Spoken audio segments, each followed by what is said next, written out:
छत्तीसगढ़ी गाने देखने के लिए हमारे YouTube चैनल को सब्सक्राइब करें और नए अपडेट्स जानने के लिए बेल आइकन के बटन को क्लिक करें।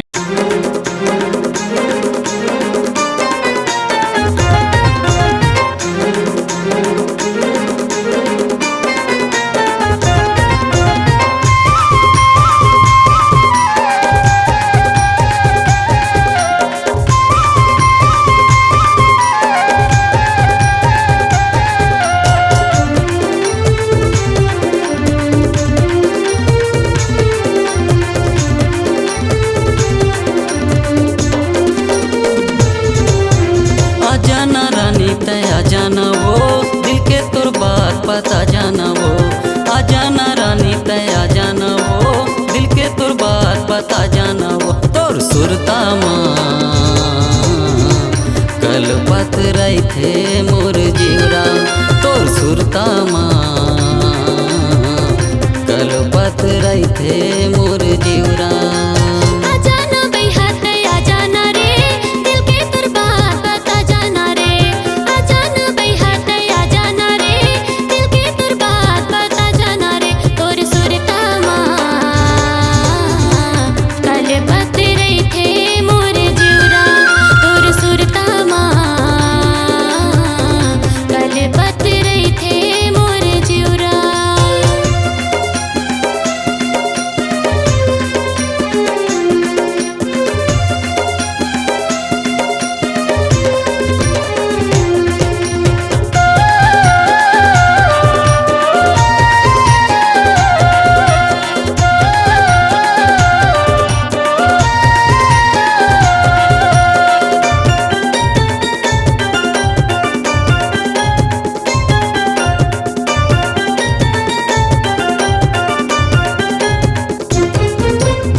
तेरे तो मैं हडसना माँ आथस वो मोर सपना माँ सुरता है तोर भुलावे नहीं तोर बिना जीव जुड़ावे नहीं सुते रही तो मैं हडसना माँ आथस वो मोर सपना माँ सुरता है तोर भुलावे नहीं तोर बिना जीव जुड़ावे नहीं तोर सुरता माँ कल पत रही थे मोर जीवरा तोर सुरता माँ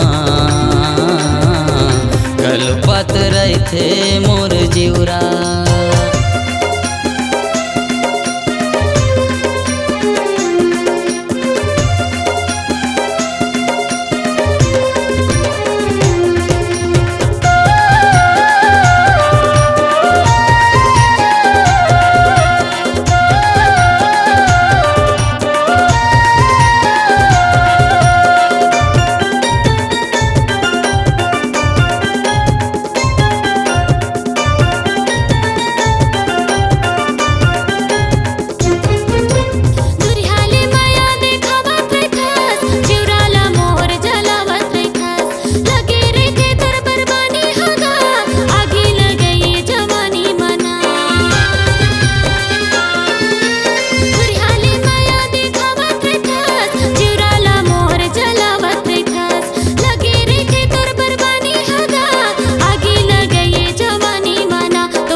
के बात मत हाया जाथस रात दिन गोरी मोला रोवाथस मन के पीराला मोर जानस नहीं कहना लवो मोर मानस नहीं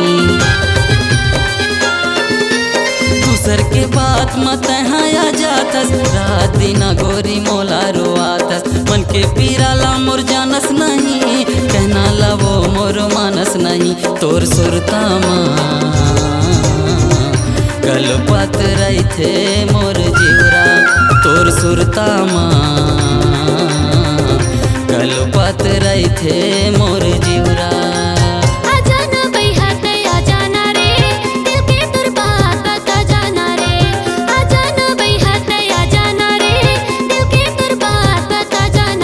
तोर सुरता कल पत रही थे मोर जीवरा, तोर सुरता